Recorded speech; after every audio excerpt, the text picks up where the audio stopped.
आज हम एक बहुत ही महत्वपूर्ण और खास खबर लेकर आए हैं, जो सीधे तौर पर केंद्र सरकार के कर्मचारियों और पेंशनर से जुड़ी हुई है। जैसा कि आप सभी जानते हैं, कोरोना काल के दौरान कई फैसले लिए गए थे और एक बड़ा फैसला था कर्मचारियों और पेंशनर्स का डीए, महंगाई भत्ता, और डीआर, महंगाई राहत, के एरियर का भुगतान रोकना। लेकिन अब लंबे समय से इस बकाये की वापसी की मांग उठ रही थी और आखिरकार केंद्र सरकार ने इसका समाधान ढूंढ लिया है। केंद्र सरकार ने हाल ही में ऐलान किया है कि वो डीए-डीआर के 18 महीने के बकाये का भुगतान 34,402 करोड़ रुपए की राशि के रूप में कर्मचारियों और पेंशनर्स को करेगी।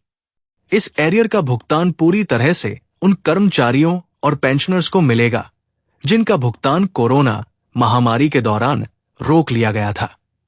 तो आज के इस वीडियो में हम आपको विस्तार से बताएंगे कि सरकार के इस फैसले से कर्मचारियों और पेंशनर्स को कैसे फायदा होगा और किस प्रकार से ये एरियर उनके खाते में आएगा। इसके अलावा इस फैसले का आर्थिक प्रभाव और आगे की योजनाओं के बारे में भी चर्चा करेंगे। तो वीडियो पूरा देखें और इस अहम खबर से जुड़ी हर जानकारी जानने के लिए हमारे चैनल को सब्सक्राइब करना न भूलें।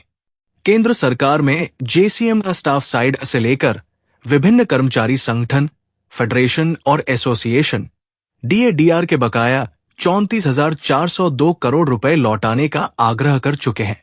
वित्त मंत्रालय में ऐसे कई संगठनों ने अपना प्रतिवेदन दिया है। संसद सत्र में सवाल पूछा गया है, मगर अभी तक सरकार ने ऐसा कोई आश्वासन नहीं दिया है कि जिससे कर्मचारियों और पेंशनरों को उक्त राशि मिलने का कोई संकेत नजर आता हो। अब बजट में कर्मचारियों को ये उम्मीद नजर आ रही है कि सरकार पूरी राशि न सही, उसका कुछ हिस्सा ही जारी कर दे। दरअसल ये राशि कोरोना काल के दौरान रोके गए डीए-डीआर के 18 माह का एरियर है। केंद्र सरकार के कर्मचारी और पेंशनर्स कोरोना काल में रोके गए 18 महीने के डीए-डीआर के एरियर के भुगतान को लेकर लंबे समय से मांग कर रहे हैं। केंद्र सरकार ने संसद में ये बात मानी थी कि डीए की बकाया राशि जारी करने के लिए कई कर्मचारी संगठनों की ओर से आवेदन मिले हैं। हालांकि सरकार ने इस संबंध में कोई ठोस भरोसा देने की बजाय साफ तौर से कह दिया कि मौजूदा परिस्थितियों में डीए के एरियर को जारी करना व्यावहारिक नहीं है। मतलब, केंद्र सरकार अपने कर्मचारियों को 34,000 करोड़ रुपए से अधिक की डीए-डीआर राशि का भुगतान नहीं करेगी। वित्त राज्य मंत्री ने सदन में कहा था, अभी भी केंद्र सरकार का राजकोषीय घाटा एफआरबीएम अधिनियम में दर्शाए स्तर से दोगुने से अधिक चल रहा है।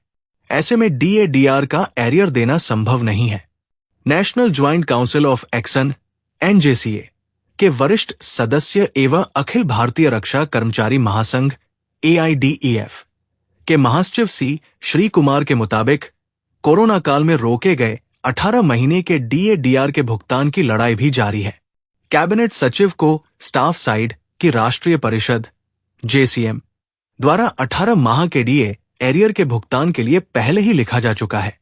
इस बाबत वित्त मंत्रालय को भी प्रतिवेदन दिया गया है। केंद्र सरकार को सुप्रीम कोर्ट के फैसले का हवाला भी दिया है। इसके बावजूद सरकार इस ओर ध्यान नहीं दे रही है। सुप्रीम कोर्ट का फैसला है कि ऐसे मामलों में कर्मचारी को 6% ब्याज के साथ उसका भुगतान करना होता है। केंद्र सरकार ने कोरोना काल के दौरान जनवरी 2020 से जून 2021 तक 18 महीने का महंगाई भत्ते और महंगाई राहत की 3 किस्तें रोक ली थी। उस वक्त सरकार ने आर्थिक स्थिति ठीक नहीं होने की बात कही थी। सी श्री कुमार बताते हैं, सरकार के मन में खोट आ चुका है। केंद्र ने 2020 के प्रारंभ में कोविड-19 की आड़ लेकर सरकारी कर्मियों और पेंशनरों के डीए-डीआर पर रोक लगा दी थी। उस वक्त कर्मियों के 11% डीए का भुगतान रोककर केंद्र सरकार ने करोड़ों रुपए बचा लिए थे। उसके बाद कर्मचारी संगठनों के प्रतिनिधियों ने 18 माह के एरियर के भुगतान को लेकर सरकार को कई तरह के विकल्प सुझाए थे।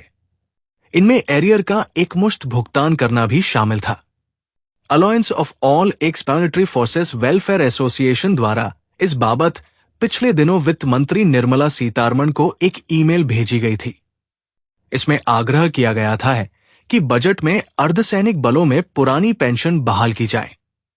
डीए-डीआर के बकाया 34,402.32 करोड़ रुपए लौटाए जाएं।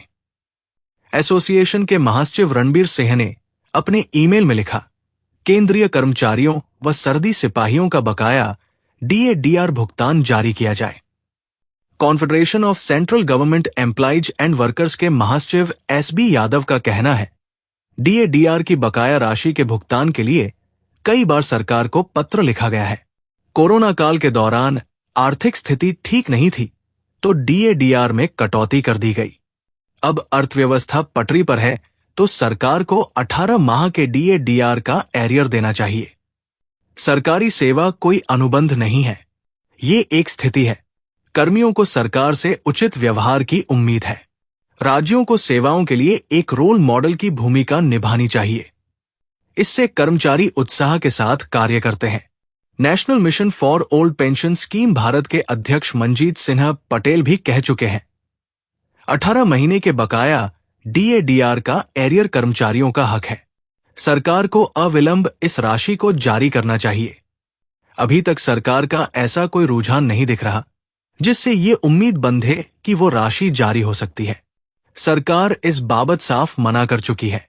गत वर्ष राज्यसभा में सरकार ने भी एरियर की राशि जारी करने से मना कर दिया था। अब हमारा फोकस 8वें वेतन आयोग पर अपनी सिफारिशें सुझाव तैयार करने और ओपीएस के सभी लाभ बहाल कराने पर है। भारत पेंशनर समाज के महासचिव एससी महेश्वरी ने भी कोरोना काल के दौरान रोके गए 18 माह के डीए का एरियर जारी करने के लिए सरकार से आग्रह किया है। कोरोना काल के बाद केंद्रीय मंत्री अनुराग ठाकुर ने ये घोषणा की थी कि कर्मचारियों को 28% के हिसाब से महंगाई भत्ता मिलेगा। उस वक्त उन्होंने एरियर को लेकर कोई बात नहीं कही। केंद्रीय मंत्री की घोषणा का अर्थ ये था कि बढ़े हुए डीए की दर 1 जुलाई 2021 से 28% मान ली जाए। इसके अनुसार जून 2021 और जुलाई 2021 के बीच डीए में एकाएक 11% वृद्धि हो गई, जबकि 1.5 साल की अवधि में डीए की दरों में कोई वृद्धि दर्ज नहीं की गई। 1 जनवरी 2020 से लेकर 1 जुलाई 2021 तक डीए-डीआर फ्रीज कर दिया गया था। कोरोना संक्रमण काल में डीए की 3 किस्त 1 जनवरी 2020, 1 जुलाई 2020, 1 जनवरी 2021 रोक दी गई थी। इसके बाद सरकार ने जुलाई 2021 में महंगाई भत्ते को बहाल कर दिया था। तब 18 महीने की बकाया 3 किस्तों का पैसा देने पर सरकार चुप हो गई।